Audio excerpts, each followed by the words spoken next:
വിവാഹവേളയിൽ ബന്ധുക്കൾ വധുവിന് സമ്മാനമായി സ്വർണം നൽകുന്ന പതിവുണ്ടല്ലോ. ഇങ്ങനെ നൽകിയ സ്വർണം തിരിച്ചു നൽകുമ്പോൾ പലപ്പോഴും വർഷങ്ങൾക്ക് ശേഷമാണ് ഇത് നൽകേണ്ടി വരാറുള്ളത്. അന്നത്തെയും ഇന്നത്തെയും ഒക്കെ വില നോക്കുമ്പോൾ നല്ല വ്യത്യാസമുണ്ടാകുമല്ലോ. ഇത് സ്വർണമായി കൊടുക്കുമ്പോൾ അതേ തൂക്കം തന്നെ കൊടുക്കേണ്ടി വരും, എന്നാൽ വിലയിൽ ഒരുപാട് മാറ്റവും വരും. എന്താണ് ഇത്തരം അവസ്ഥയിൽ സ്വീകരിക്കേണ്ട നിലപാട്? ഇതിൻ്റെ വിധി അന്വേഷിച്ചുകൊണ്ടാണ് ചോദ്യം. ഇതിലുള്ള വിഷയം എന്ന് പറയുന്നത്, ഈ പെൺമക്കൾക്ക് സ്വർണം കൊടുക്കുമ്പോൾ അവിടെ വരുന്നൊരു പ്രശ്നം എന്താണെന്ന് വെച്ചാൽ, ഒരു വാപ്പക്ക് വേണമെങ്കിൽ തൻ്റെ മക്കൾക്ക് സ്വർണോ അല്ലെങ്കിൽ ധനമോ വാഹനോ എന്താന്ന് വെച്ചാൽ അവർക്ക് കൊടുക്കാം. പക്ഷേ അവിടെ വരുന്നൊരു വിഷയം എന്താണെന്ന് വെച്ചാൽ, എല്ലാ മക്കൾക്കും അതുപോലെ കൊടുക്കുന്നുണ്ടോ എന്നുള്ളതാണ് ഒരു വിഷയം. ഇത് ഒരിക്കലും ആ ഭർത്താവിന് വേണ്ടി നൽകുന്നതല്ല. ഇത് ആ കുട്ടിക്ക് കൊടുക്കുന്നതാണെങ്കിൽ ഇതുപോലെ മറ്റു മക്കൾക്കും നൽകാൻ ആ പിതാവ് ബാധ്യസ്ഥനാണ്. അപ്പോ അതിനെക്കുറിച്ച് അതൊക്കെ ആ സമയം വരുമ്പോൾ ആലോചിക്കാം. ഇപ്പം അങ്ങനെ നൽകുക എന്നുള്ളൊരു അർത്ഥത്തിൽ കുറെ സ്വർണ്ണമൊക്കെ ഉണ്ടാക്കിയിട്ട് കൊടുക്കൂ. രണ്ടാമത്തെ കുട്ടി എത്തുമ്പോൾ കുറച്ചും കൂടി അത്ര തന്നെ ഉണ്ടാക്കാൻ ചിലപ്പോൾ സാധിച്ചില്ല എന്ന് വരും. ഇങ്ങനെയൊക്കെയാണ് പലരുടെയും അവസ്ഥ. പക്ഷേ ഈ വേർതിരിവ് എന്ന് പറയുന്നത് അനീതിയാണ്. നമുക്ക് കാണാൻ സാധിക്കും, നബി സല്ലല്ലാഹു അലൈഹി വസല്ലമയോട് നുഅ്മാൻ ഇബ്നു ബഷീർ റളിയല്ലാഹു അൻഹുവിന് ബഷീർ റളിയല്ലാഹു അൻഹു ഒരു പാരിതോഷികം കൊടുത്തപ്പോൾ നബി സല്ലല്ലാഹു അലൈഹി വസല്ലം ചോദിച്ചത്, അനഹൽത കുല്ല വലദക മിസ്ല ഹാദ. ആദ്യം നുഅ്മാൻ ഇബ്നു ബഷീർ റളിയല്ലാഹു അൻഹുവിന്റെ ഉമ്മ പറഞ്ഞു, ഞാൻ ഇത് സമ്മതിക്കൂല. കാരണം ഒരു കുട്ടിക്ക് നമുക്ക് ഒരുപാട്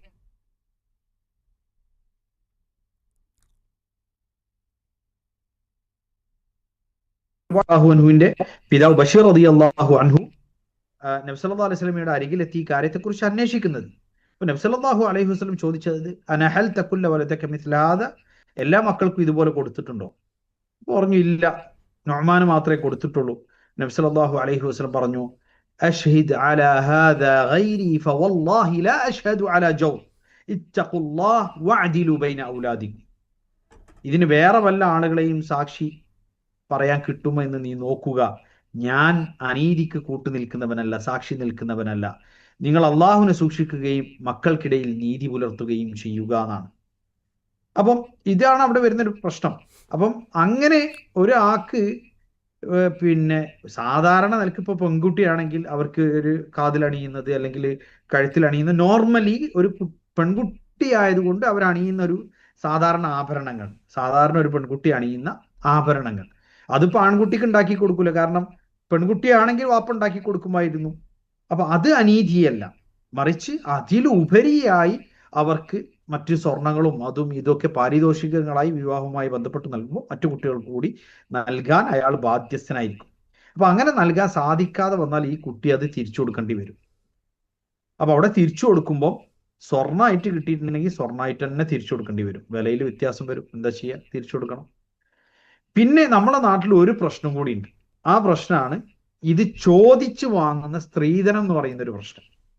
അത് നാട്ടുനടപ്പിന്റെ പ്രഹരം കൊണ്ട് അല്ലെങ്കിൽ നാട്ടുനടപ്പിന്റെ ഒരു ഒരു ഒരു ഒരു എന്താ പറയാ പ്രശ്നം കൊണ്ടോ അതല്ലെങ്കിൽ ആളുകളുടെ പ്രേരണയാലോ അതല്ല, ഈ വിവാഹം ചെയ്യുന്ന ആൾ തന്നെ ഇയാളോട് ചോദിച്ചു വാങ്ങി കഷ്ടപ്പെടുത്തുന്ന രൂപത്തിലുള്ള അനവധി സാഹചര്യങ്ങൾ നമ്മളുടെ നാട്ടിൽ നമ്മൾ കണ്ടുവരുന്നതാണ്. അതൊക്കെ അങ്ങേയറ്റം നിഷിദ്ധമായ ലാ യഹില്ലു മാലു ഇംറിഇൻ മുസ്ലിമിൻ ഇല്ലാ അൻ തീബി നഫ്സിൻ, മനസ്സറിഞ്ഞ് ഹൃദയത്തിൽ നിന്ന് അറിഞ്ഞു നൽകുന്നതല്ലാത്ത ഒന്നും ഒരു വിശ്വാസിയുടെ കയ്യിൽ നിന്ന് അയാളുടെ ധനത്തിൽ നിന്ന് നമ്മൾ പറ്റുകയാണെങ്കിൽ അത് അനുവദനീയമല്ല എന്ന് നമുക്ക് ഹദീസിൽ വ്യക്തമായി കാണാൻ സാധിക്കുന്നതാണ്. അപ്പൊ അതുകൊണ്ട് അത്തരം കാര്യങ്ങൾ വളരെയധികം സൂക്ഷിക്കുകയും ചെയ്യേണ്ടതാണ്, സാന്ദർഭികമായി പറയാൻ.